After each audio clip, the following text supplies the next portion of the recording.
और वो तो दुर्वासा ऋषि के वरदान के कारण तुम्हें 5 पुत्र हुए। कहते हैं कि 3 पुत्र मैया कुंती के गर्भ से जिनका जन्म हुआ और 2 पुत्र माद्री मैया के गर्भ से जन्म लेते हैं। आप लोगों को कथा पता ही होगी कि बहुत सेवा की कुंती मैया ने दुर्वासा ऋषि की, तो प्रसन्न होकर के उन्होंने कहा कि मैं ऐसा वरदान देता हूं कि जिस भी देवता का तुम आवाहन करोगी उसी देवता के आवाहन करने से तुम्हें पुत्र की प्राप्ति होगी। तो धर्मराज की जब धर्मराज का आवाहन किया तो धर्मराज युधिष्ठिर का जन्म हुआ। और आपको पता ही है कि धर्मराज युधिष्ठिर के बड़े भैया कुंवारेपन में ही जिन्होंने सूर्य भगवान का आवाहन किया तो कर्ण जी महाराज का प्रागट्य हुआ। विवाह के बाद जब पता चला कि मुझे पुत्र नहीं हो सकते हैं तो एक के बाद एक द्रौपदी कुंती मैया अपने पति पांडु से कहती हैं कि दुर्वासा ऋषि के वरदान के कारण मुझे ऐसा वरदान है कि जिस भी देवता का मैं आवाहन करूंगी उस पुत्र की मुझे प्राप्ति होगी। आप कहें आपका आशीर्वाद हो तो मैं देवताओं का आवाहन करूंगी और हमें संतान की प्राप्ति होगी। पांडु महाराज के आदेशानुसार कुंती मैया ने देवताओं का आवाहन किया। धर्मराज से धर्मराज युधिष्ठिर हुए, पवन देव से महाराज भीम हुए, इंद्रदेव का आवाहन किया तो अर्जुन हुए और अश्विनी कुमार का आवाहन माद्री मैया ने किया तो 2 पुत्र हुए, नकुल और सहदेव।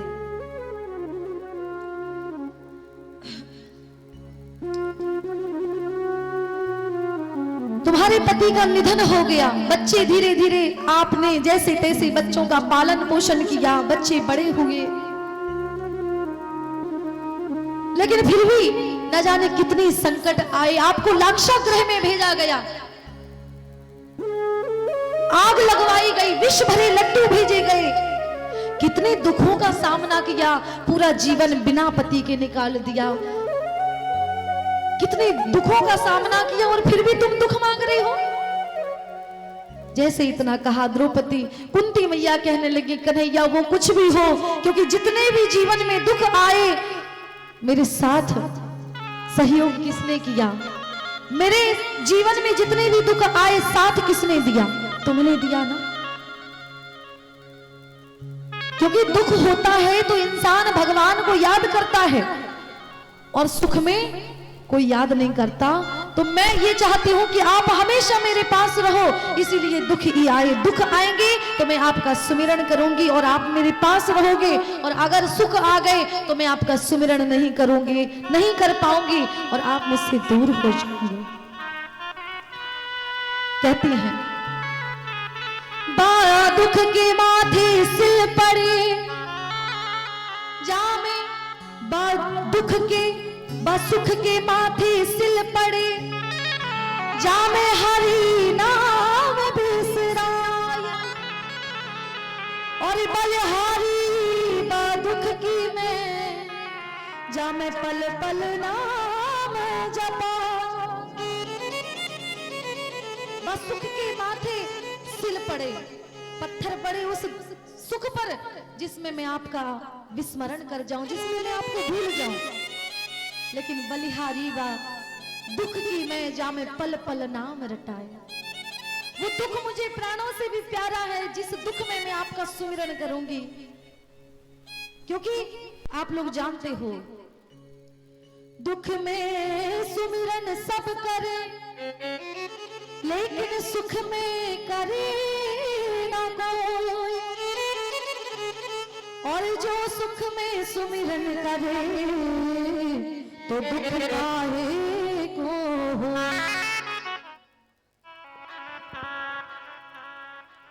इंसान के जीवन में अगर दुख आ जाता है तो वो इंसान भगवान को सुमिरन करने लगता है, ध्यान करने लगता है, लेकिन अगर सुख आ जाता है तो इंसान भगवान को भूल जाता है।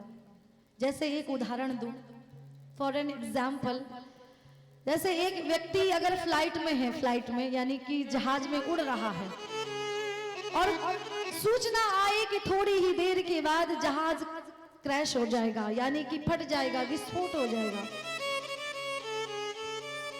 तो उस जहाज में, फ्लाइट में जितने भी लोग बैठे हुए हैं वो कहेंगे हे प्रभु बचा लो बचा लो। उस समय मन से भाव जो आएगा वो हो सकता है कि पूरे जीवन में वो भाव ना आया हो। क्या कहेंगे? जीवन भर हनुमान चालीसा किया हो लेकिन उसमें वो भाव नहीं आएगा। लेकिन पता चला कि फ्लाइट क्रैश होने वाली है, मरने वाले हैं, तो ऐसे याद करेंगे जय हनुमान ज्ञान जय कबीर सिंह लोक उजागर रामदूत अंजनी पुत्र पवन सुत नामा। हे प्रभु अब तुम ही मुझे बचाओ, अब तो हमारी रक्षा करो। इतने भाव से कहेंगे, यानी कि दुख, पता चला कि दुख आने वाला है, मरने वाले हैं, तो इतना भाव आया कि अब तो तुम ही हो बस। और सुख आ जाए हमारे और आपके घर में भी, सच बताओ, दुख आ जाता है तो हम कहते हैं भगवान तूने हमारे साथ में अच्छा नहीं किया। और अगर सुख आ जाए हाँ तो हमने किया, दुख आ जाए तो भगवान ने किया, और सुख आ जाए तो हमने किया, मेहनत हम करते हैं।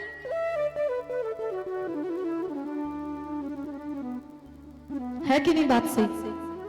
लेकिन भगवान के दरबार में दुख नाम की चीज ही नहीं है, वहां तो केवल सुख ही सुख है। जो आनंद सिंधु सुख राशि सी करते हैं त्रैलोक सुखासी। उसके दरबार में केवल सुख है, सुख की राशि है। और सुखी और दुखी तो इंसान अपने कर्मों से होता है कि नहीं? लक्ष्मण जी कहते हैं निषाद से, काहू न को सुख दुख कारी दाता, काहू न को सुख दुख कारी दाता, काहू न को सुख दुख कारी दाता,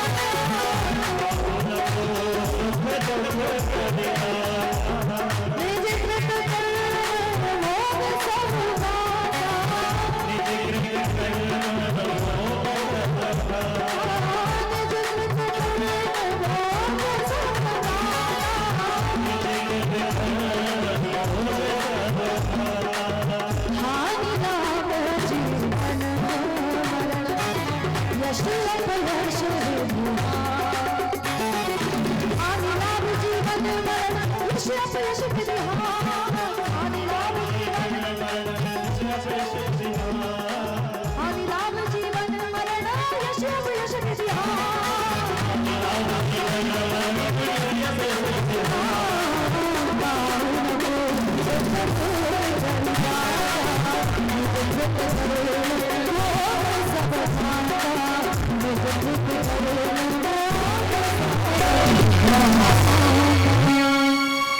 तो कोई किसी को सुख दुख नहीं देता है। कर्म ना जाए ते जंतु, सब अपने कर्मों के कारण सुखी दुखी होते हैं। तभी कहा कि कर्म प्रधान विश्व रची राखा, और जो जस कर है सो तस सफल चाखा। आज मैया ने, द्रौपदी मैया ने दुख मांगा, और हम भी जब मंदिर में जाते हैं तो क्या मांगते हैं? हम क्या मांगते हैं? सच बताना। हम तो मांगते सुख संपत्ति घर आवे, कष्ट मिटे तन का, है ना? और क्या कहते? तेरा तुझको अर्पण क्या लागे मेरा, तेरा है सब, तेरा तुझको अर्पण। और फिर थोड़ी देर से हम सोचते हैं कि भगवान से कह तो दिया तेरा तुझको अर्पण, लेकिन भगवान सच में सब छीन ना लेवे। हाँ, कह तो दिया तेरा तुझको अर्पण, सब तुझे दे दिया, तो हमें लगता है कि भगवान सब कुछ छीन ना ले, क्योंकि कह दिया तेरा है सब।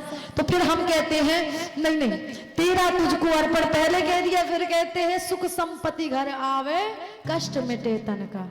ओम जय जगदीश हरे, है ना?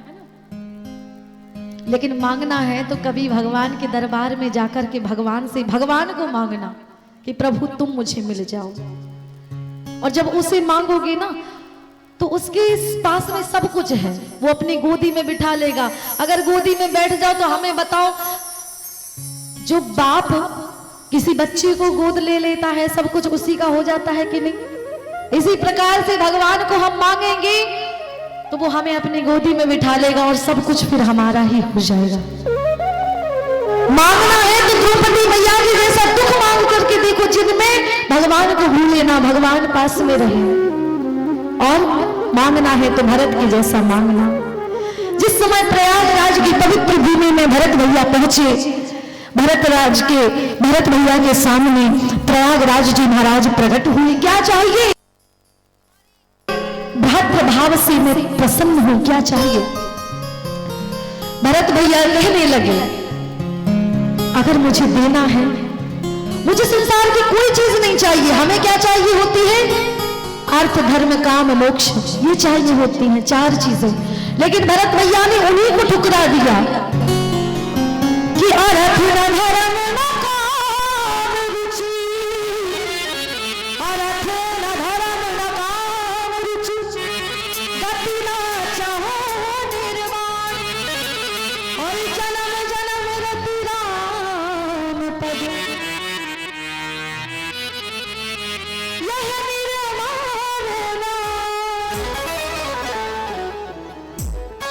यह प्रभु चाहना। अर्थ यानी कि पैसा भी नहीं चाहिए। अरे पैसे के कारण ही तो सब हुआ है। अर्थ न धर्म, धर्म भी ऐसा नहीं चाहिए कि जिसके कारण प्राण ही दे दो। धृतराष्ट्र जी महाराज जो हैं नारायण, भीष्म पितामह, धर्म के कारण ही तो चुप रही, द्रौपदी लुटती रही, लेकिन धर्म के कारण ऐसा वचन दे चुके थे और उस वचन में बद्ध थे। धर्म के कारण केवल अधर्मियों का साथ देना पड़ा। ऐसा धर्म भी नहीं चाहिए कि मेरे पिता को धर्म का पालन करते करते ही जान गंवानी पड़ी, तो ऐसा धर्म भी नहीं चाहिए। अर्थ ना धर्म ना काम रुचि, काम भी नहीं चाहिए। किसी के प्रति इतना मोह भी नहीं चाहिए कि उसके लिए सब कुछ भूल जाऊं। अर्थ न धर्म न काम रुचि, गति ना चाहो निर्वाण, जन्म जन्म रति राम पद, यह वरदान न आन। गति भी नहीं चाहिए, मेरी सदगति दुर्गति कुछ नहीं चाहिए मुझे। अगर प्रयागराज मुझे कुछ देना है तो जन्म जन्म रति राम पद, यह वरदान न आन। अगर मुझे कुछ देना है तो मेरे भाई के चरणों में, राम जी के चरणों में मेरी जितनी हो सके मेरी प्रीति बढ़ती रहे, मैं उनके चरणों का दास बना रहूं, कभी कुछ मांगने की इच्छा ही ना हो, मुझे ये दे दीजिए। मांगना है तो भरत के जैसा कुछ मांगो, मांगना है तो द्रौपदी मैया के जैसा, कुंती मैया के जैसा कुछ मांग करके देखना।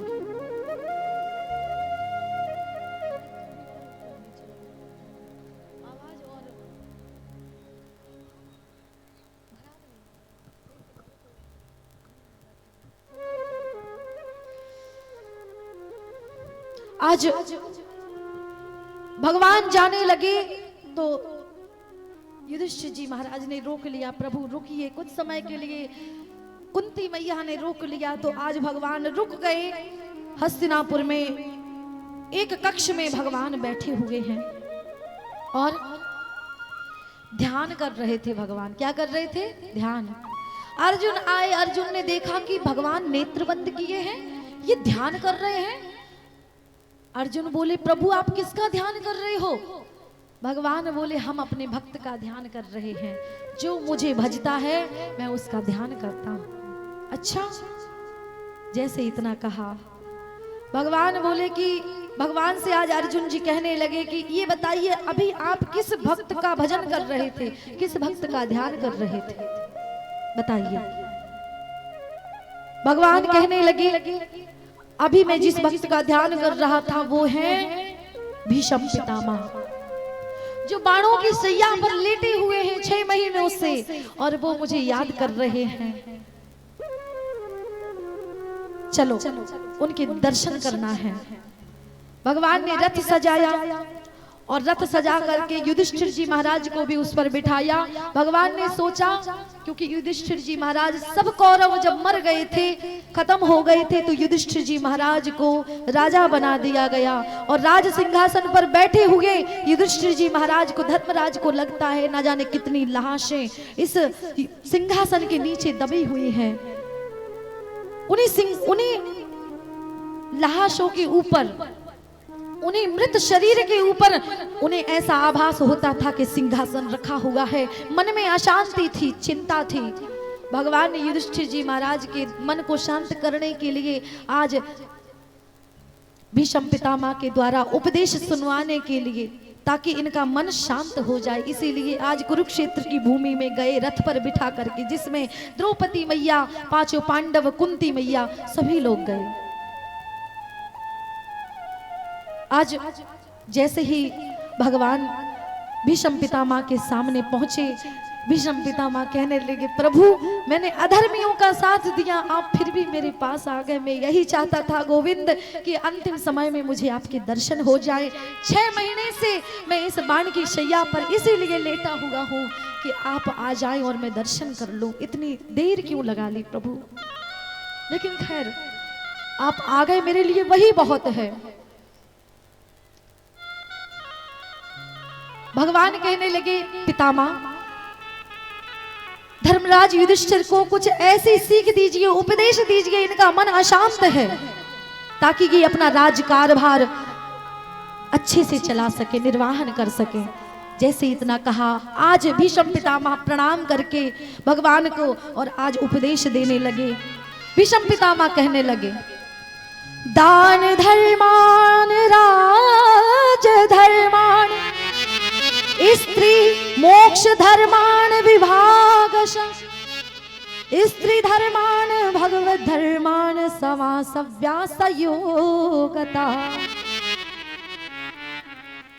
हे धर्मराज, एक राजा दान करना चाहिए, धर्म करना चाहिए, अपने राज्य की प्रजा के लिए दान करना चाहिए, धर्म करना चाहिए, अपने मोक्ष के लिए दान करना चाहिए, नाना प्रकार के धर्म करना चाहिए।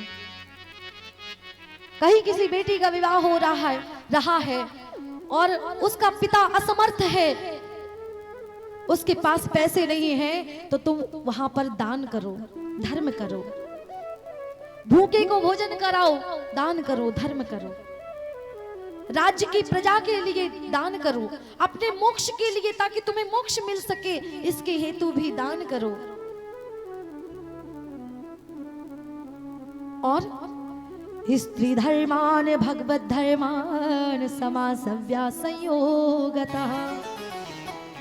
और कभी भी स्त्री का अपमान होते हुए मत देखना। स्त्री धर्मान, स्त्री के लिए धर्म करो, स्त्री के इज्जत की रक्षा करना सीखो। कहीं भी किसी स्त्री का अपमान हो रहा हो तो वहीं पर ऑब्जेक्शन उठाओ, वहां पर उसकी सम्मान की रक्षा करो।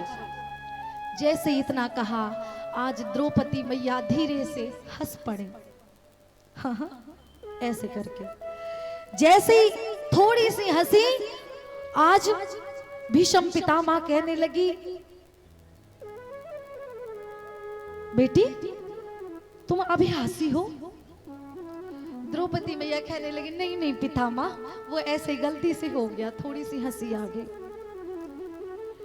नहीं बेटी, तुम ऐसे नहीं हंस सकती हो बिना किसी कारण के, कोई ना कोई कारण तो होगा, क्यों हंसी हो तुम? मैं बाणों की शैया पर लेटा हूं और तुम हंस रही हो, और ये गोपनीय हंसी किस कारण से, क्यों हंसी तुम? नहीं पितामह, रहने दीजिए, ऐसे ही हंसी आ गई बस। पितामह कहने लगे, तुम 5 बलशाली पांडवों की पत्नी हो, तुम यज्ञ में से प्रकट हुई हो, हाँ?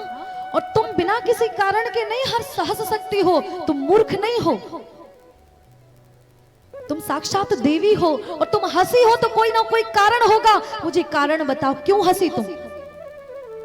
जैसे इतना कहा, द्रौपदी मैया कहने लगी, भीष्म पितामह आप नहीं मानते तो सुनिए, क्या क्यों हंसी तुम बताओ? द्रौपदी मैया कहने लगी आप स्त्री धर्म की बात कर रहे हैं ना, इसलिए मुझे हंसी आ गई। क्यों, मैंने क्या गलत कहा? पितामह, आप स्त्री धर्म की बात कर रही है, आपके मुंह से शोभा नहीं दे रहा है। क्यों? आज आप स्त्री धर्म की बात कर रही हो, आपके मुंह से शोभा नहीं दे रहा, क्योंकि ये जो धर्म का आप भाषण दे रहे हो, उपदेश दे रहे हो, ये उपदेश उस दिन कहा गया था जिस दिन द्रौपदी भरी सभा में लूटी जा रही थी, वस्त्र हरण हो रहे थे। हाँ, उस दिन ये उपदेश कहा गया था जो आज बाणों की शैया पर लेट करके अंतिम समय में धर्मोपदेश कर रहे हो। अरे उस दिन कहा गया था ये उपदेश, आपके मुंह से अच्छा नहीं लगता है। आप दूसरे को उपदेश दे रहे हो, लेकिन याद रखना आपने ये किया है जो आप उपदेश दे रहे हो, और अगर आप उस पर खड़े नहीं उतरे हो तो फिर आप वो उपदेश देने के अधिकारी नहीं हो। मैं भी तो स्त्री हूं। भरी सभा में मैं चिल्ला रही थी, पुकार रही थी, पितामह मेरी रक्षा करो, मेरी रक्षा करो, द्रौपदी को लुटने से बचा लो, आपकी बहू को लुटने से बचा लो। उस दिन आपका ये उपदेश कहा गया था। आप मेरे ससुर हैं और आपके सामने मेरे वस्त्र हरे जा रहे थे, मेरे पतियों के सामने सभी नीचे गर्दन किए थे। आप तो बड़े बूढ़े थे, उस दिन आप जो कह देते वही होता, लेकिन उस दिन आपका ये उपदेश कहा गया था। हा?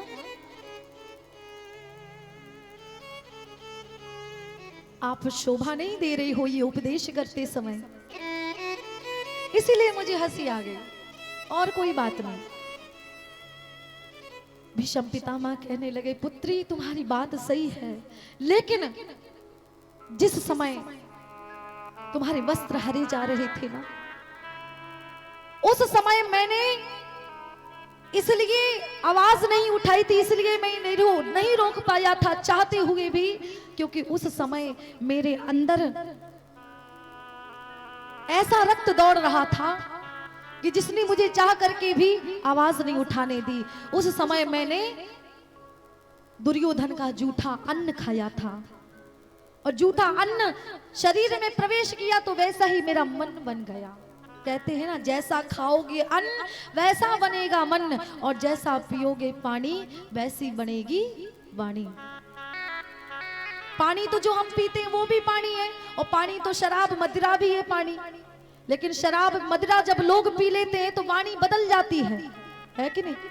और ठंडा पानी पीते हैं तो शीतलता आ जाती है। जैसे कि पानी तो कुंभकर्ण ने भी पिया था, जिस समय वो नहीं जागा, जिस समय सीता हरण हो गया, रावण ने कुंभकर्ण को जगवाया, और जब जगवाया तो आज कुंभकर्ण उपदेश देने लगा, भैया आपने बहुत देर कर दी मुझे जगाने में। अरे जगाना ही था तो मुझे उस समय जगाते जिस समय आप सीता का हरण करने के लिए गए थे, तब मैं बताता कि राम से बदला कैसे लेना है। ये क्या चोरों की तरह आप उनकी पत्नी को हर लाए, और अब मुझे जगाया तुमने? नहीं, उस समय जगाना चाहिए था। अरे वो माँ है, तुम्हें याद है ना ब्रह्मा जी ने क्या कहा था वरदान देते समय? ये तुमने अच्छा नहीं किया भैया। उनकी नारी को कभी किसी की नारी पर बुरी नजर नहीं डालनी चाहिए, आप तो उनकी नारी को ही हर लाए, ये गलत किया आपने। रावण ने कहा अच्छा बड़ा ज्ञानी बन रहा है। सुना, रावण ने क्या किया, शराब पिलवाई, टैंक के टैंक मंगाए उसने, ड्रम के ड्रम शराब के, पियो, और पिलाते गए और भैंस का मांस खिलाया। और जैसे ही भैंस का मांस खाया, मदिरा पान की, तो भैंस खाए कर मदिरा पान, भैंस खाए कर मदिरा पाना, और गर्जा बजरा घात समाना, गर्जा बजरा घात समाना, भैंस खाए कर मदिरा पाना, भैंस खाए कर मदिरा पाना, भैंस खाए।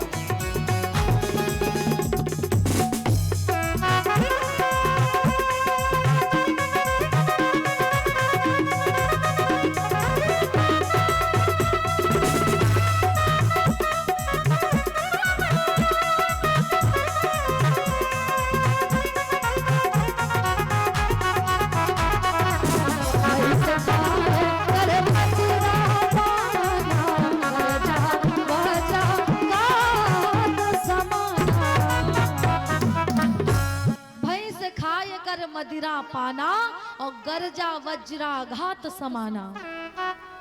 जैसे शराब पी ली, भैंसे का मांस खा लिया, तो आज वही कुंभकर्ण जो उपदेश दे रहा था संतों की तरह, आज वही गरजने लगा और कहने लगा, भैया कहाँ है राम, बुलाओ उन्हें, देखता हूं मैं कैसे आते हैं, कैसे मेरे भाई को हाथ लगाते हैं, बुलाओ उस राम को। यानी कि शराब, पानी, वो भी पानी है, गंदा पानी पी लिया तो आज पूरी वाणी ही बदल गई। कहने का तात्पर्य गरजने लगा, कहने का तात्पर्य है आप वाणी ऐसी बोला करो कि जिससे दूसरे के मन को शीतलता पहुंचे, और पानी ऐसा पियो कि जिससे अपना शरीर तो शीतल रहे ही बल्कि दूसरे के हृदय को कभी क्षति ना पहुंचे। वो अन्न मैंने खा लिया था बेटी, और इसीलिए मैं चाह करके भी नहीं रोक पाया खुद को, इसीलिए मैं चाह करके भी आवाज नहीं उठा पाया। क्षमा करना बेटी मुझे। तो फिर आज ये उपदेश क्यों दे रहे हो? भीष्म पितामह कहने लगे, बेटी आज मैं ये उपदेश देने का अधिकारी इसलिए बन गया हूं क्योंकि दुर्योधन के अन्न से जो रक्त बना था ना, वो रक्त की एक एक बूंद मेरे शरीर से निकल चुकी है। 6 महीने से मैं बाणों की शैया पर लेटा हूं और एक भी रक्त की बूंद मेरे शरीर में नहीं रही बेटी, सारा निचुड़ गया है। इसलिए मैं आज ये धर्मोपदेश, स्त्री धर्माण राज धर्माण, ये उपदेश देने का मैं अधिकारी बना हूं। प्रभु बेटी मुझे क्षमा करना उस दिन के लिए। मैं जानता हूं अगर उस दिन मैं रोक देता तो इतनी बड़ी महाभारत नहीं होती, लेकिन केवल अन्न के कारण मेरा मन बदल गया। क्षमा करना बेटी, मुझे क्षमा कर देना, नहीं तो अंतिम समय में मेरे प्राण ठीक से नहीं निकल पाएंगे। अंतिम समय में मेरी मति इस संसार में लगी रहेगी। मुझे क्षमा कर देना बेटी। द्रौपदी मैया ने आज भीष्म पितामह के चरण वंदना की। आज भीष्म पितामह कहने लगे भगवान से, प्रभु मुझे बहुत प्यास लग रही है, पानी पीना चाहता हूँ, इसके बाद में आपके दर्शन हो ही गई, प्यास बुझ जाए बस फिर मैं चला जाऊं इस संसार से, क्योंकि मुझे इच्छा मृत्यु का वरदान है, जब मैं चाहूंगा तब जा करके प्राण जाएंगे। आज भगवान ने अर्जुन को इशारा किया। आज अर्जुन ने अपने बाण को संधाना और जैसे ही बाण को छोड़ा तो धरती में से ही मानसी गंगा का प्रादुर्भाव हो गया। बोलिए मानसी गंगा की, और मानसी गंगा की धार सीधे भीष्म पितामह के मुख में जाकर के गिरी। पानी ग्रहण किया, पानी पी लिया, और जैसे ही पानी पी लिया अब भगवान से भीष्म पितामह कहने लगे, प्रभु मेरी एक कन्या है, इतिमति रूप कल्पिता वितृष्णा, प्रभु मेरी एक बेटी है और उसका विवाह मैं आपके साथ में कराना चाहता हूं। अब बताओ, इनका विवाह तो हुआ नहीं है, हुआ है क्या विवाह? नहीं हुआ। क्यों नहीं हुआ? क्योंकि इन्होंने वचन दे दिया था, मल्लाह को वचन दिया था कि आप हमारे पिता शांतनु के साथ में इनका विवाह कर दीजिए। आप चाहते हैं कि हमारे पूरे हस्तिनापुर का राज्य अधिकारी मेरी बेटी का पुत्र ही बने, तो मैं विवाह ही नहीं करूंगा। जब विवाह नहीं करूंगा तो संतान नहीं होगी और आपकी बेटी के पुत्र ही राज्य के उत्तराधिकारी बनेंगे। मैं वचन देता हूं, और वही वचनबद्ध थे। फिर ये लड़की कैसे हुई, कन्या कैसे हुई? सब सोचने लगे कौन सी कन्या, जब विवाह हुआ नहीं तो कन्या कौन सी? भीष्म पितामह कहने लगे, प्रभु मेरी कन्या है मेरी बुद्धि, इस बुद्धि को मैंने संसार में नहीं लगाया है। ये बुद्धि आप साक्षी है इस बात के कि इस बुद्धि को केवल आपके चरणों में लगाया है, और आपके चरणों की दासी हमेशा हमेशा के लिए बना लीजिए इस बुद्धि को, इससे विवाह कर लीजिए आप। भगवान ने आज भीष्म पितामह की बुद्धि को स्वीकार किया। आज अपनी बुद्धि को, मति को भगवान के चरणों में समर्पित करके अंतिम समय में अपनी बुद्धि को भगवान के चरणों में समर्पित करके, और आज भीष्म पितामह जिस समय सूर्य उत्तरायण में हुआ, आज हमेशा हमेशा के लिए भारत का सूर्य अस्त होने के लिए जाने लगा। भीष्म पितामह सूर्य से कम नहीं थे, जिन्हें इच्छा मृत्यु का वरदान था, जो चाहते तो कभी इस संसार से ना जाते। और इच्छा मृत्यु का वरदान प्राप्त करना कोई हंसी खेल नहीं है, गंगा के पुत्र थे। आज भीष्म पितामह ने अपने प्राणों का परित्याग किया, भगवान के चरणों में अपनी मति को लगाई। बोलिए बांके बिहारी लाल की। जिस प्रकार से भीष्म पितामह का यही इच्छा थी, भीष्म पितामह की, कि मरते समय मेरी बुद्धि आपके चरणों में रहे, उसी प्रकार से हमारा भाव होना चाहिए कि मरते समय हम संसार में ना भटके, आपके चरणों में हमारी बुद्धि रहे। और चलिए आज प्रार्थना करते हैं जैसे भीष्म पितामह ने कहा था कि जब छोड़ चलूं इस दुनिया को, होठों पर नाम तुम्हारा हो। जब छोड़ चलूं इस दुनिया को, होठों पर नाम तुम्हारा हो।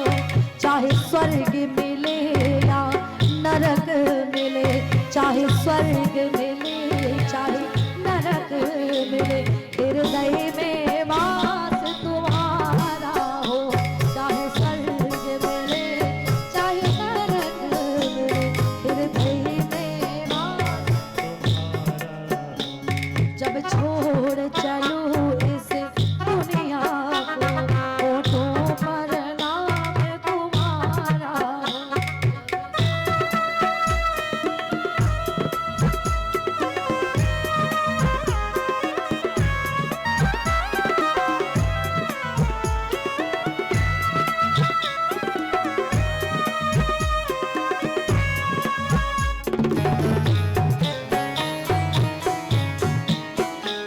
और तन श्याम नाम की चादर हो, जब गहरी नींद में सोया रहूं। कहता है भक्त, जब मैं परमानेंटली सो जाऊंगा, ये रात को सोते हैं सवेरे उठ जाते हैं, वो तो क्षणिक नींद होती है, टेम्परेरी नींद। लेकिन जो परमानेंटली नींद होती है ना, एक बार इंसान सो गया फिर उठता ही नहीं है। तो कहता है भक्त, तन श्याम नाम की चादर हो, जब गहरी नींद में सोया रहूं। कानों में मेरे गुंजित हो, कान्हा बस नाम तुम्हारा हो। कानों में मेरे गुंजित हो, कान्हा बस नाम तुम्हारा हो। जब छोड़ चलूं इस दुनिया को, हृदय में वास तुम्हारा हो।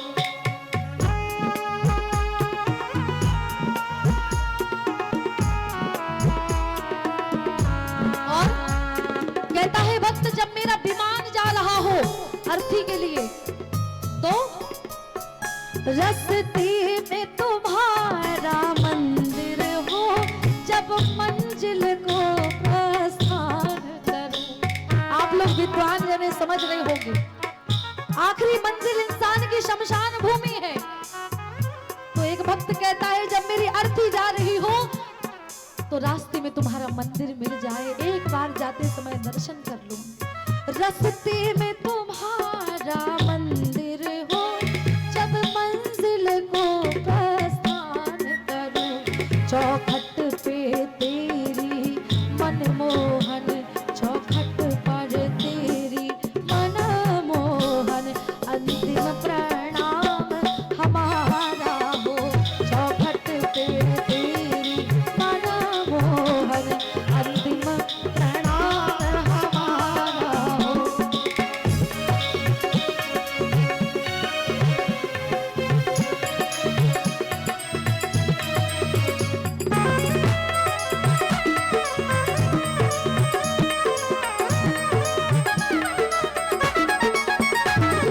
देखिए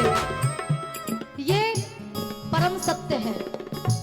कई लोग होते हैं जो भजन होते हैं ना, वैराग्य के भजन, चेतावनी भजन, लोग पसंद नहीं करते क्योंकि उन्हें मौत याद आ जाती है। लोग पसंद नहीं करते, लेकिन यही परम सत्य है, जाना सभी को है, कोई पहले कोई बाद में। एक भक्त कहता है, उस वक्त कन्हैया आ जाना जब चिता पे जाके शयन करूं।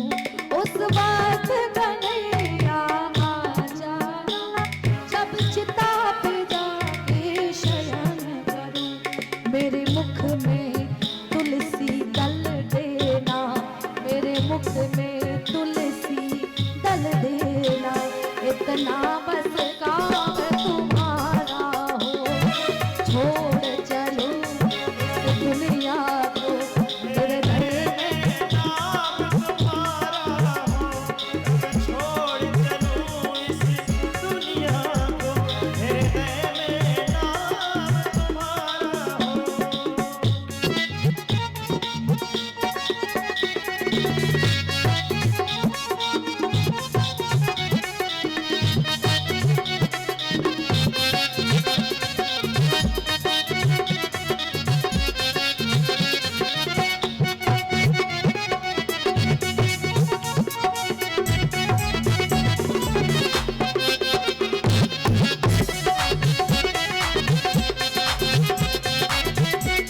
और कहता है, कर सेवा की मैंने तेरी तो उसका ये उपहार मिले।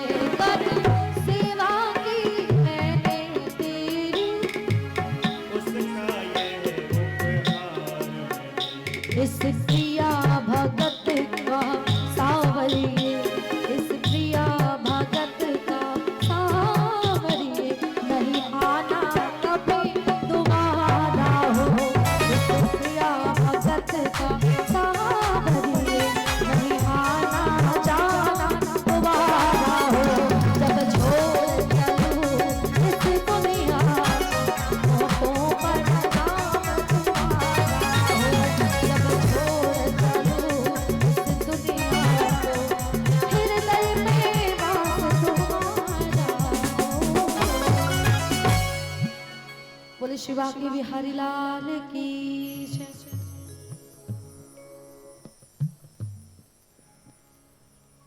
समय बीतता गया, भगवान कुछ समय रहे, उसके बाद में भगवान द्वारकापुरी गए और अर्जुन भी साथ में गए।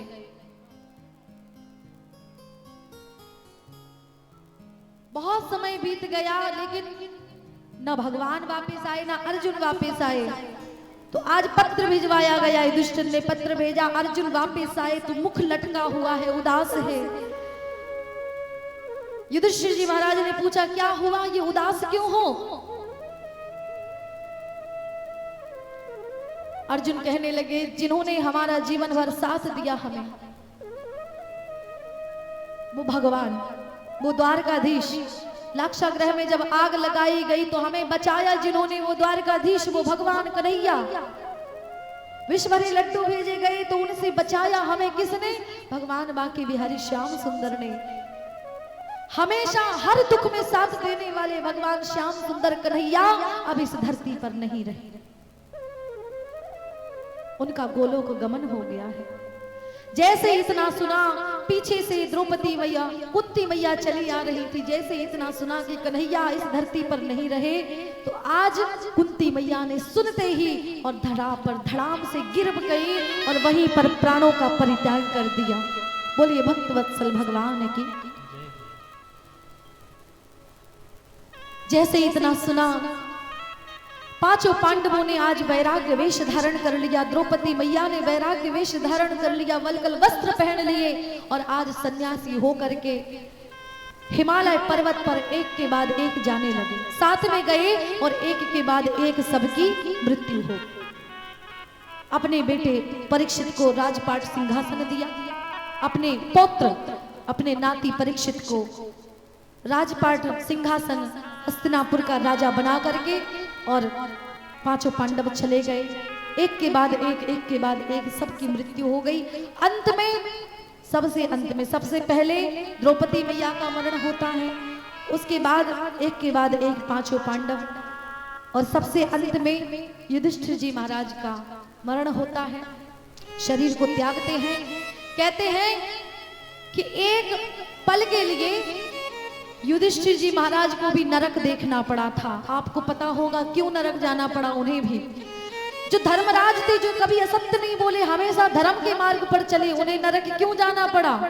आप लोगों को पता होगा जब महाभारत हो रही थी तो अश्वत्थामा किसका नाम था? द्रोणाचार्य पुत्र का नाम था।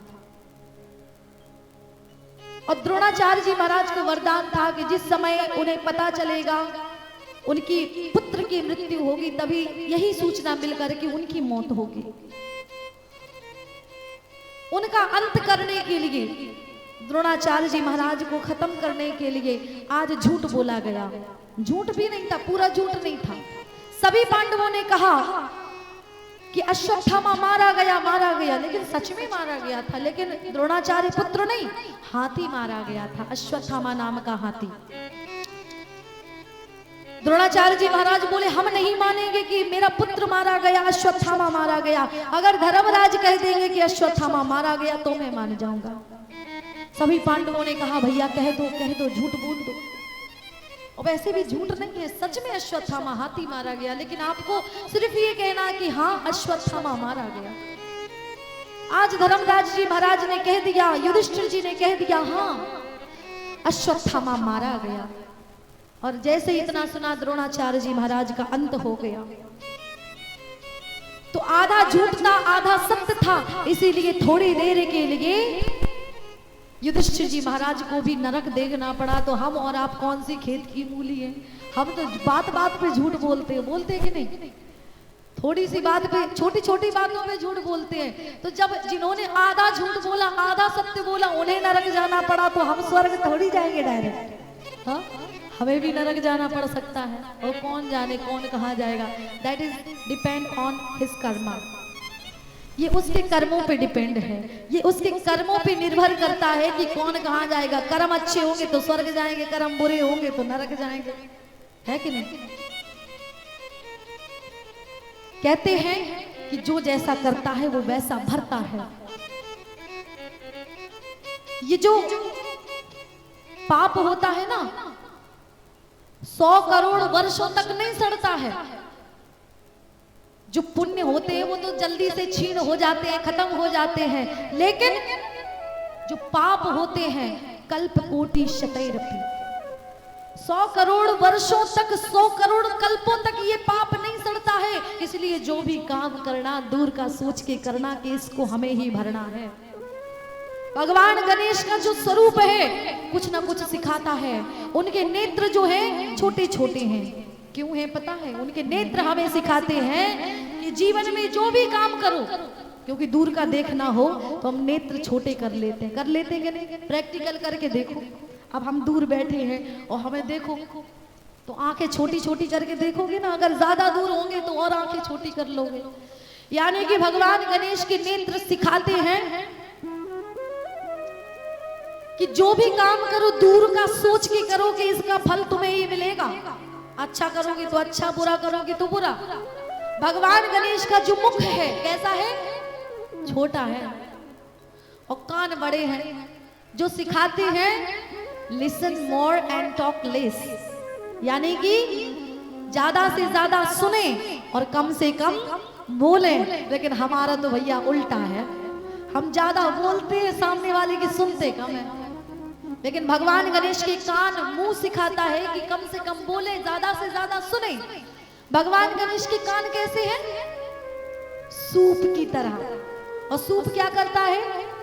फटकता है, कचड़ा निकालता है, अच्छा अन्न धान्य अंदर ले लेता है, कचड़ा बाहर कर देता। तो भगवान गणेश के कान सिखाते हैं हमें कि जितना हो सके अच्छा अंदर डालो, खराब बाहर फेंको, है कि नहीं?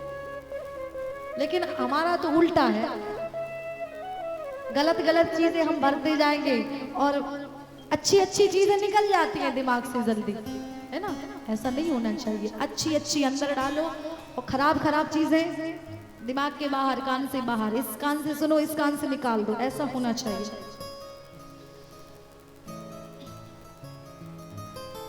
भगवान राजा परीक्षित के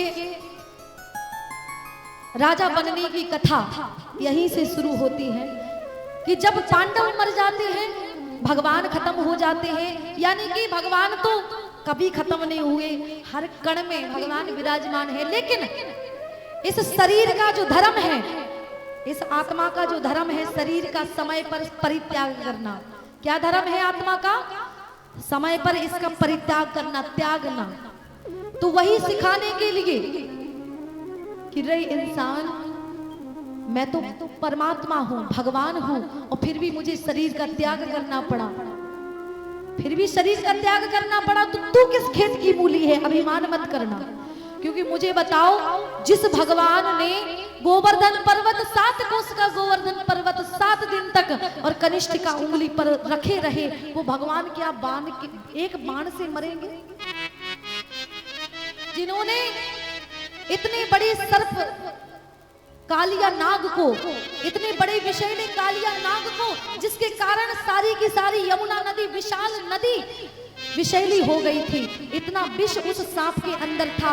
ऐसे कालिया नाग को, सर्प को भगवान ने उसके सर पर खड़े होकर के नृत्य किया, उसे नाच दिया। क्या ऐसे भगवान एक बाण के मारने मात्र से मर जाएंगे? नहीं। क्या थोड़ी सी जहर से मर जाएंगे? उस बाण के अग्रभाग में जो जहर लगा था, नहीं मरेंगे। वो तो लीला की भगवान ने कि रे इंसान, मैं भगवान हूं, मुझे जाना पड़ा, तो तू अभिमान मत करना, सभी को एक दिन जाना है। कथा आती है, कथाएं बहुत हैं, कुछ कथाएं संक्षिप्त में भी होंगी, कुछ विस्तार से।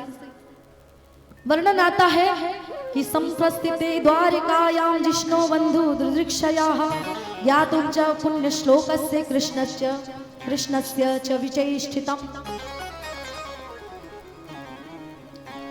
भगवान ने सोचा कि आप लोगों को पता ही है 16,108 भगवान के विवाह हुए थे,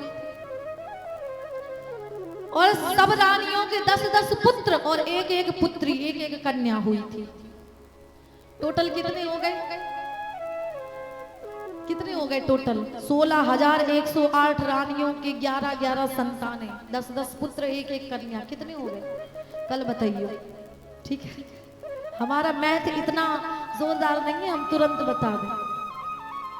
और कैलकुलेटर है, लेकिन अपनी बुद्धि से बताओ, ऐसे तो हम भी करके बता दें। इतने हो गए, 1 लाख, 1.25 लाख कुछ तो हुए, 1.25 लाख के ऊपर इतनी संतानें भगवान की थी। तो बताओ, जैसे उरई का बाजार में जाते होंगे इनके बच्चे, कुछ शॉपिंग वगैरह करने के लिए उरई जाते होंगे भगवान के बच्चे, तो ऐसा लगता होता जैसे उरई में मेला भरा है ना? इतनी जनसंख्या ही थी उनके परिवार की, ऐसा लगता होगा जैसे द्वारिका में ही मेला भरा है, रोज लगता होगा। भगवान ने सोचा कि मेरे यदुवंशी, मेरे बच्चे इतने हो गए हैं, ये दूसरे समाज के लोगों को तो जीने ही नहीं देंगे चैन से, लड़ेंगे, भिड़ेंगे, सताएंगे, इसलिए मैं इन्हें खत्म कर देता हूं, कुछ बचेंगे। इसलिए भगवान ने लीला की। द्वारकापुरी में ही जो संत महात्मा रह रहे थे, सबसे क्रोधी ऋषि दुर्वासा ऋषि आज ध्यान मग्न थे। भगवान के जो बच्चे हैं, सांब, प्रदुम्न आदि सभी बच्चे आते हैं और आज कहते हैं आपस में, देखो तो ये साधु संत महात्मा सच में विद्वान है कि नाटक करते हैं? सुना तो बहुत है, दिव्य दृष्टि है, विद्वान है, हाँ, अंतर्यामी है, चलो इनकी परीक्षा लेते हैं। सो एक सांब नाम का जो बालक था, सभी बालकों ने उसे स्त्री बना लिया, साड़ी पहना ली, स्त्री की तरह श्रृंगार कर दिया और पेट में कपड़ा लपेट दिया और घूंघट डलवा करके, और सब पहुंच गए महाराज दुर्वासा ऋषि के सामने, हाथ जोड़ करके, महाराज ये जो बहू है इसको 7-8 कन्या हो गई है, लेकिन एक भी पुत्र नहीं है प्रभु, और ज्यादा कन्याएं तो धनहीन का कारण बनती हैं, कितना गरीब है। आप बताइए इस बार इसको लड़का होगा कि लड़की होगी? पुत्र होगा कि पुत्री होगी? अच्छा अभी बताते हैं। तो आज दुर्वासा ऋषि ने ध्यान मग्न हुए और जैसे ही देखा बोले अच्छा तुम्हारे बाप भगवान ने द्वारकाधीश ने कभी हमारी परीक्षा नहीं ली और तुम हमारी परीक्षा लेने के लिए आए। आज नेत्र खोल करके दुर्वासा ऋषि ने श्राप दे दिया, ना इसके लड़का होगा ना लड़की होगी, ना पुत्र होगा ना पुत्री होगी, इसके उदर से ऐसा मूसल निकलेगा कि उस मूसल से ही तुम्हारा पूरा यदुवंश जिसका विनाश होगा वही विनाश का कारण बनेगा। जैसे इतना कहा बच्चे डर गए और अकेले में जैसे ही गए बोले ये तो सच में अंतर्यामी है। आज कपड़ा हटाया गया तो उसमें सच में एक लकड़ी का मूसल निकला। बच्चे बोले ये तो सच में मूसल आ गया, अब क्या करें, अब तो मरे मरे। बच्चे कहने लगे सुनो तो इस मूसल को घिसो, ना रहेगा बांस ना बजेगी बांसुरिया। पत्थर पर रख करके उस मूसल का चूरन किया और पीछे से एक कील निकली। सो जो चूरन था उस चूरन को समुद्र में बहा दिया और जो कील निकली थी उसे भी बोले इसका क्या करें, बोले इसका क्या करोगे, घर में थोड़ी ले जाओगे, फेंक दो इसे भी।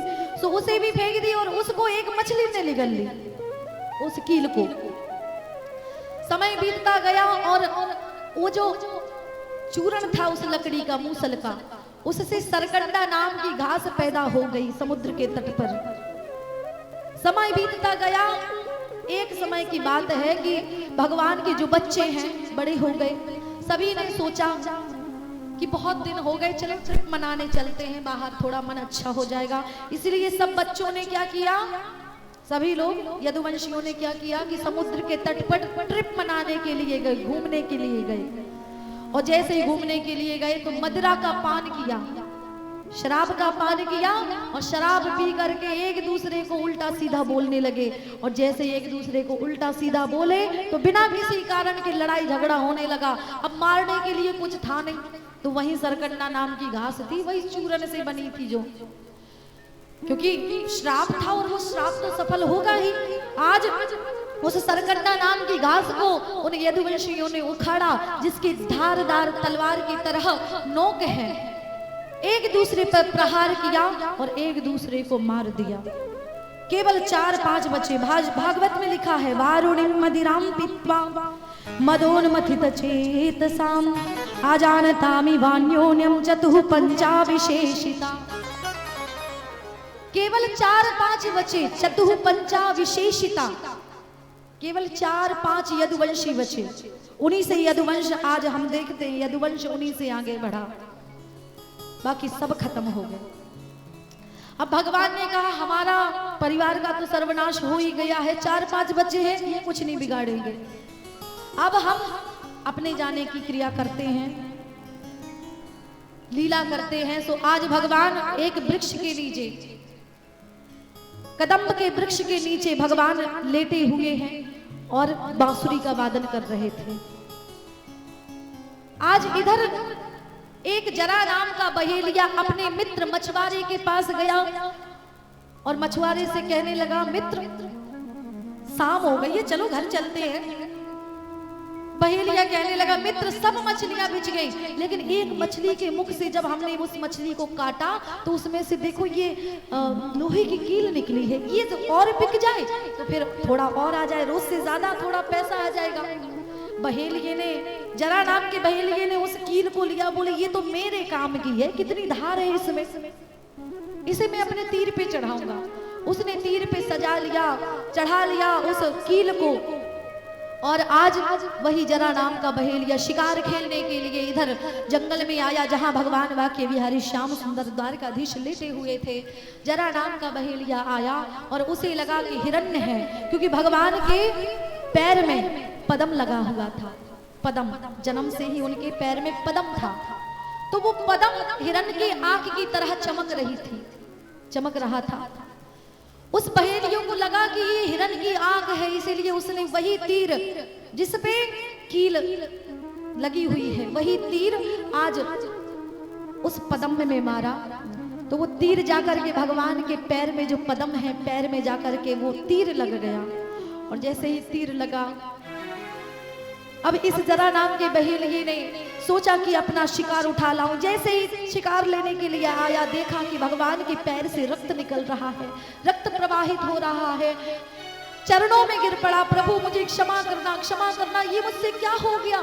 मैंने जानबूझ करके नहीं किया प्रभु, आप चाहें तो मुझे हमेशा हमेशा के लिए खत्म करा दे, मैंने जानबूझ करके नहीं किया प्रभु।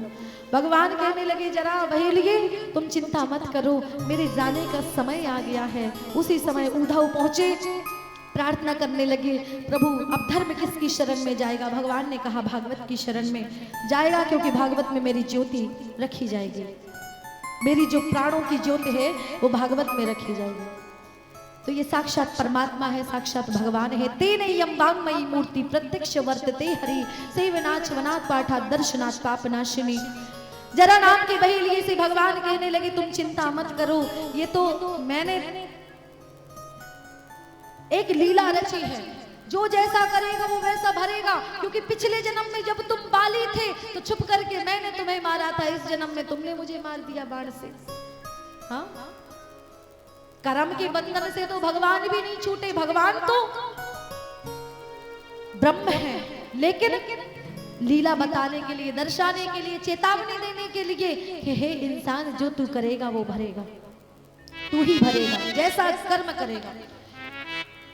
पिछले जन्म में मैंने तुम बाली थे, मैंने छुप करके तुम्हें मारा था, इस जन्म में तुमने मुझे मार दिया, बदला खत्म। इतना कह करके और भगवान ने अपने पंच तत्व के शरीर का त्याग किया और उनके शरीर से जो ज्योत निकली वो ज्योत आकर के भागवत भगवान में विराजमान हो गई। बोलिए भागवत भगवान की।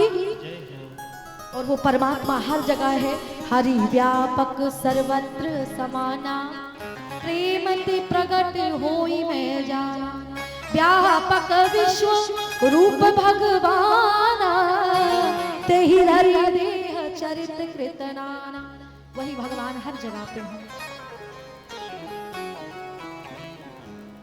भगवान भी गोलोक धाम गए। देखिए ये जो कथा है, भगवान की कथा पता है क्या सिखाती है हमारे गृहस्थ जीवन।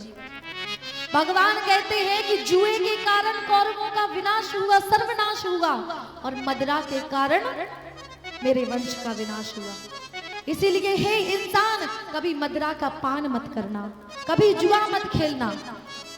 और आज लोग देखो, दिन भर मेहनत करेंगे, 3 घंटा 4 घंटा फावड़ा पटकेंगे, गुम्मा यहाँ से वहां रखेंगे, और शाम को 300-400 रुपए मिलेंगे, जाएंगे ठेके पे और दारू लगा करके पड़े रहेंगे किसी नाले में। हाँ? कितनी अच्छी दवाई है ना, दिन भर काम किया और उसकी दवाई पी ली, फिर थकावट की। नहीं, दवाई नहीं है वो कहते हैं ना, स्लो पॉइजन है, धीरे धीरे जहर बनता है उसका। याद रखना, कभी भी शराब मत पीना। मेरी बात उनको बुरी लगेगी जो शराब पीते होंगे, लेकिन मैं तो कहूंगी बुरी लगे तो लगे, लेकिन मेरा काम है कहना। क्योंकि डॉक्टर दवाई देता है वो कड़वी होती है कि नहीं, लेकिन जो कड़वी दवाई होती है वही असर करती है। और बात बुरी लगेगी तो क्या करोगे, ज्यादा से ज्यादा बुलाओगे नहीं हमें, तो मत बुलाना, लेकिन जो बात है वो हम कहेंगे। कई लोग कहते हैं कि दीदी शराब के ऊपर मत बोला करो, देखो तो लोगों को बुरी लगती है, तो लगे भैया, लेकिन जो सत्य है वो सत्य है। शराब नहीं पीनी चाहिए, क्योंकि शराब के कारण बड़े बड़े घर बर्बाद हो गए। शराब के कारण बड़े बड़े जो घर हैं, जो आबाद थे, वो बर्बाद हो गए केवल शराब के कारण। कई लोगों के, कई माता पिता के बच्चे, बेटे, बड़े बड़े युवा बेटे शराब पीते हैं, और उनसे लोग अगर कह देगा भैया तुम्हारे बेटा शराब पीते हैं, कोई बिटिया अपनी दे देगा तुम्हारे बेटे को, तुम्हारी बेटी को कोई बेटी अपनी, तुम्हारे बेटे को कोई अपनी बेटी दे देगा, ब्याह देगा, बहू आएगी तुम्हारे घर में तुम्हारे बेटों के इस काम से, ऐसे गुणों से आएगी बेटी, आएगी बहू। तो वो लोग क्या कहते हैं, वो सब बाद में देखा जाएगा, जब जिम्मेदारी सर पे आएगी ना तो अपने आप सुधर जाएगा। तो याद रखना, ये जो बेटियां होती है ना, ये आपके बिगड़े हुए बेटे को सुधारने की कोई मशीन नहीं है, ठीक है ना। पहले अपने बेटे को सुधारो और फिर जाकर के ब्याह करो, नहीं तो खुद तो बिगड़ा है ही और दूसरे की बेचारी की जिंदगी और बिगाड़ दे। क्योंकि खुद शराब पी रहा है। बेटी के घर वालों को बताया नहीं जाता कि शराब पीता है। शादी हो गई, ब्याह हो गया, बच्चे हो गए, अब जो शराब पिए पड़े और घर वाले सोच रहे, माता पिता सोच रहे बेटा अब आ रहे, अब आ रहे, पत्नी इंतजार कर रही अब आ रहे, हाँ, बच्चे सोच रहे कि हमारे पापा अब आ रहे, अब आ रहे, और पापा डरे नाला में। बताओ, हकीकत है। लेकिन शराब नहीं पीनी चाहिए। क्यों?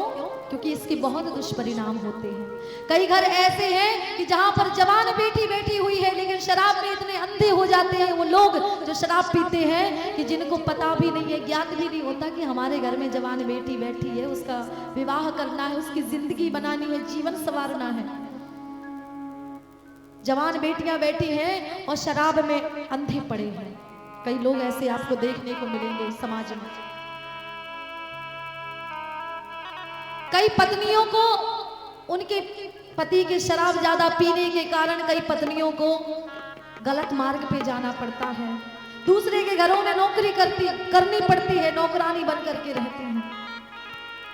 न जाने कितनी मुश्किलों का सामना करना पड़ता है। और कई बार तो देखा जाता है पत्नी रोकती है, बच्चे रोकते हैं, माता पिता रोकते हैं, लेकिन शराब पीते हैं, गुर्दा सड़ गया, किडनी खराब हो गई और चले गए।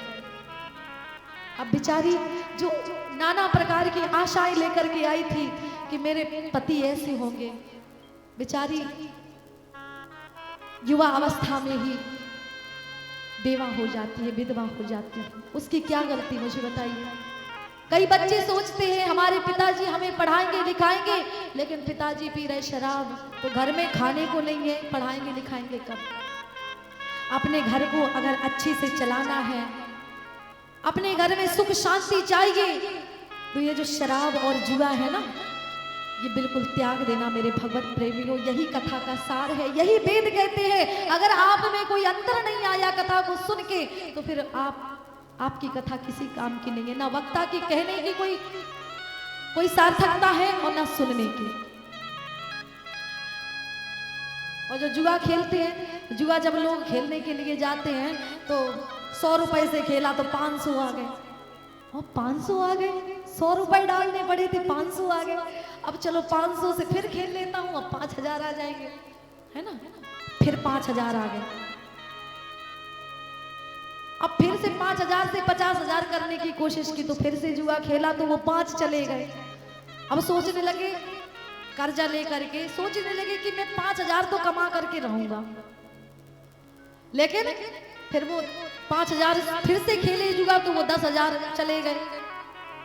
ऐसे लालच में इंसान जुआ खेलता जाता है, लेकिन कुछ मिलता नहीं है। और मेहनत की कमाई होती है, याद रखना। और ये लोग जो शराब पीते हैं ना, ये लोग जब शराब पीते हैं तो हमारी ब्रज भाषा में संत कहते हैं कि ये लोग शराब पीते हैं तो लगते कैसे हैं। जो लोग शराब पीते हैं वो लगते कैसे हैं, ब्रजवासी संत कहते हैं। जब ये लोग शराब पीने के लिए 4 लोग बैठते हैं तो ऐसे लगते हैं कि हंस बदन बैठक भई, सुआ बरन किरकोल, और सिंह बरन गर्जन भई, सुगधा बदन गदलूट। जब 4 लोग शराब पीने के लिए बैठेंगे तो ऐसा लगता है जैसे हंस ही हंस बैठे हों, सफेद कपड़ा पहन के, बिल्कुल आयरन किए हुए, प्रेस किए हुए, कलफ ना मिट रहे बिल्कुल, हाँ, कॉलर दिख रही, इधर प्रेस की लाइन पड़ी हुई है। ऐसा लगेगा जैसे हंस बैठे हो, सफेद ही सफेद, हाँ। हंस बदन बैठक वही, सुआ वरन किरकोल। और जब वो शराब भरते हैं गिलास में, फिर लड़ाते हैं शराब गिलास, फिर वो क्या कहते हैं, चेस चेस, हाँ। तो ऐसा लगता है जब वो गिलास लड़ाते हैं जैसे सुगा ही सुगा चोंचे लड़ा रहे हैं, सुगा। और जब वो पी लेते हैं ना, वो जब वो अंदर जाती है शराब, तो हंस वदन बैठक वही, सुआ वदन किरकोल, सिंह वदन गर्जन भाई। जब वो असर दिखाती है अपना जा करके, तो सिंह वदन गर्जन भाई, ऐसा लगता है इनसे बड़ा कोई शेर ही नहीं फिर दुनिया में। काय रात के क्या कह रहे थे तुम हमसे, हैं? अच्छा, क्योंकि वो अपना असर दिखा रही है शराब अंदर जा करके। फिर देखो ऐसा लगता है इनसे बड़ा कोई शेर ही नहीं है दुनिया में, गरजते हैं हंस सिंह वदन गर्जन भाई। और जब वो पूरी तरह से असर दिखा देती है, जब ये उठ करके चलने लगते हैं, तो पता चला जब वो अंदर जाती है शराब पूरा असर दिखाती है, तब पता चलता है कि जीजा नानी में डरे, फूफा पनारे में डरे। हाँ, जा रहे कहीं और, वो पनारे में घुस गए बड़े से उरई के नाला में, है ना। कहने की जरूरत नहीं है, कई लोग तो हमने खुद देखे रोड पे पड़े और उन्हें लगा कि हम सिंहासन पर रखे पड़े रोड पे, चाहे ऊपर से बाहर निकल जाए।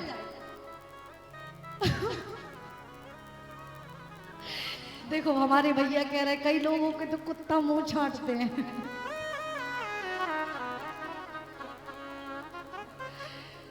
प्रत्यक्ष प्रमाण है, देखा हुआ है और हकीकत है, कहने की भी जरूरत नहीं है, आप लोग समझ सकते हैं।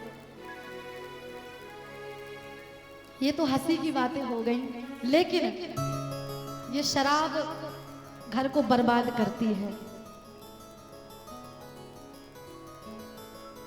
दिन भर मेहनत करोगे और शाम को शराब पियोगे, घर का खर्चा कौन चलाएगा? या तो इतना मेंटेनेंस पहले से बना करके रखोगे, महीना में एक बार अगर शराब पी भी लो तो फिर घर में कोई इफेक्ट ना पड़े, दर दर की ठोकरें ना खानी पड़े। लेकिन भगवान कहते हैं अपनी लीला के अनुसार कि शराब को रे प्राणी हाथ तक मत लगाना और जुए को हाथ तक मत लगाना।